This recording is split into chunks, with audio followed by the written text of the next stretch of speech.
तो सभी भाइयों को जय श्री राधे जय श्री कृष्णा। दोस्तों आज का प्रसंग बहुत ही मार्मिक एवं ज्ञानवर्धक है। दोस्तों आज का प्रसंग है कि हम अपने जीवन में बुरा समय आने से कैसे रोकें। तो दोस्तों वीडियो शुरू करने से पहले मेरा आपसे एक अनुरोध है, यदि आपने अभी तक हमारा चैनल सब्सक्राइब नहीं किया है तो प्लीज़ आप हमारे चैनल को अभी सब्सक्राइब कर लें, क्योंकि आपका एक सब्सक्राइब हमारे लिए बहुत ही महत्व रखता है।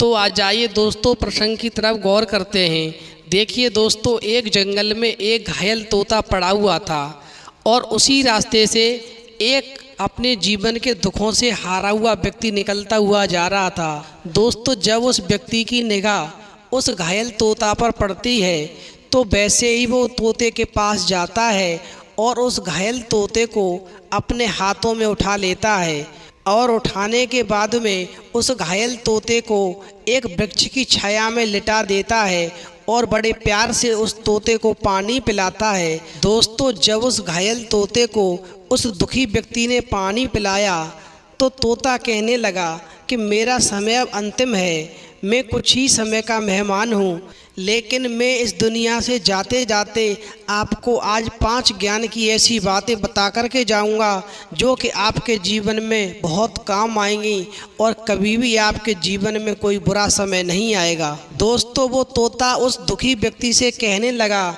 हे मानव, सुख और दुख हर व्यक्ति के जीवन में लगातार बना रहता है।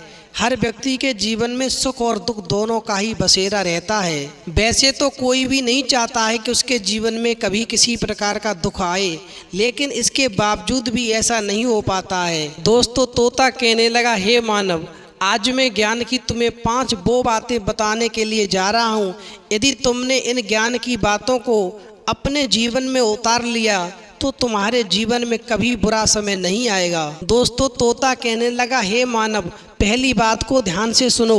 कभी भी मूर्ख व्यक्ति से ज्ञान की बात नहीं करनी चाहिए, क्योंकि जो लोग मूर्ख होते हैं वो कभी दूसरों की बात नहीं समझते। उनसे ज्ञान की बात नहीं करनी चाहिए, क्योंकि मूर्ख लोगों से ज्ञान की बात करने पर हमारा समय ही बर्बाद होता है और बिना वजह वाद विवाद बढ़ता है, क्योंकि ऐसे लोग किसी की बात नहीं सुनते हैं। इसीलिए इन लोगों से दूर रहने पर ही हम सफल हो सकते हैं और अपने आर्थिक नुकसान से बच सकते हैं। अब दोस्तों वो तोता कहने लगा, हे मानव, अब दूसरी बात सुनो।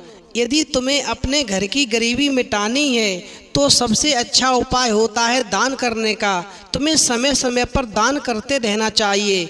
व्यक्ति को अपनी शक्ति के मुताबिक दान करना चाहिए, क्योंकि दान करने से पुण्य की प्राप्ति होती है और पुराने पाप धुल जाते हैं और हमारे जीवन की गरीबी धीरे धीरे करके सब समाप्त हो जाती है। अब दोस्तों वो तोता कहने लगा, हे मानव, अब तीसरी बात को ध्यान से सुनो। सभी के साथ में हमेशा विनम्रता पूर्वक व्यवहार करना चाहिए, क्योंकि व्यक्ति को अपने कर्मों के कारण ही सुख और दुख की प्राप्ति होती है। इसीलिए हमें ऐसे काम करने चाहिए कि भविष्य में हमारे लिए किसी दुख का कारण न बने। अच्छा व्यवहार करने से हमेशा दुआएं मिलती हैं और लक्ष्मी माँ का साथ हमेशा बना रहता है। अब दोस्तों तोता कहने लगा, हे मानव, अब चौथी बात को ध्यान से सुने।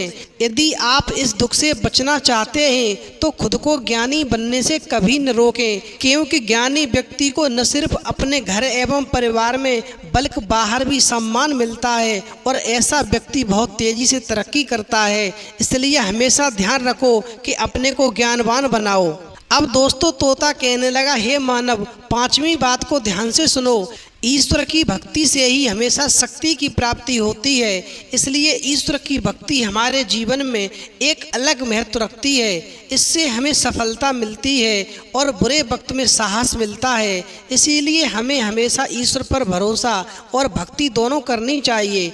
आप भक्ति से पुराने जन्मों के कुकर्मों को भी टाल सकते हैं और अपने जीवन को धन्य बना सकते हैं।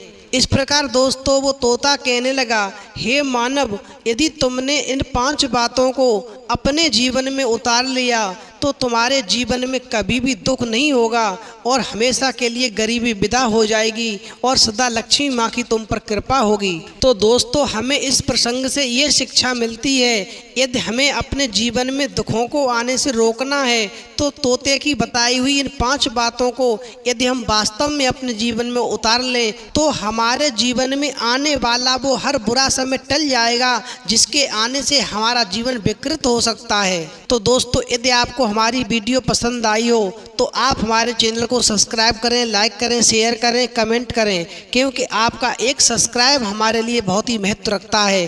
दोस्तों, इस वीडियो में इतना ही। फिर मिलेंगे एक नई वीडियो में नए प्रसंग के साथ। तब तक के लिए जय श्री राधे, जय श्री कृष्णा।